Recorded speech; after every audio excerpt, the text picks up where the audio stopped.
சென்னையில் ஸ்விக்கி, ஜொமேட்டோ உள்ளிட்ட 24 மணி நேர உணவு டெலிவரி செய்யும் ஊழியர்களுக்காக சாலை ஓரங்களில் ஏசி வசதியுடன் கூடிய ஓய்வறைகள் அமைக்க மாநகராட்சி நிர்வாகம் திட்டமிட்டுள்ளது. இதுகுறித்து கூடுதல் விவரங்களோடு இணைகிறார் எமது செய்தியாளர் வெங்கட்ரமணன். வெங்கட்ரமணன், வணக்கம். முதற்கட்டமா எந்தெந்த பகுதிகளெல்லாம் இதை அமைக்க திட்டமிட்டிருக்காங்க? விரிவான விவரங்கள் என்ன? வணக்கம். ஸ்விக்கி, ஜொமேட்டோ உள்ளிட்ட நிறுவனங்கள்ல 24 மணி நேர உணவு டெலிவரி செய்யும் தொழிலாளர்களுக்காக சென்னையில சாலை ஓரங்கள்ல ஏசி ஓய்வுறை அமைக்க சென்னை மாநகராட்சி ஒரு திட்டம் ஒன்றை தீட்டியிருக்கிறது. குறிப்பாக சிறிய அளவிலான ஓய்வுறை அமைக்கப்பட்டு கழிவறை, குடிநீர், ஸ்மார்ட் போன் சார்ஜிங் செய்யும் வசதி, வேகமான இணையதள வசதி, 24 மணி நேர உதவி சேவை, முதலுதவி சேவை உள்ளிட்ட வசதிகள் இந்த குளிரூட்டப்பட்ட அறையில் வழங்கப்பட வேண்டும் என ஒரு எதிர்பார்ப்பு எழுந்திருக்கிறது.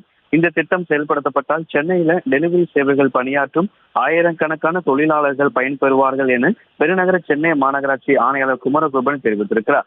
உணவு டெலிவரி பயணங்களுக்கு இடையே சற்று இளைப்பாறை விட்டும் செல்லும் வகையில இந்த சிறிய அளவிலான அந்த ஓய்வறை என்பது அமைக்கப்படும்.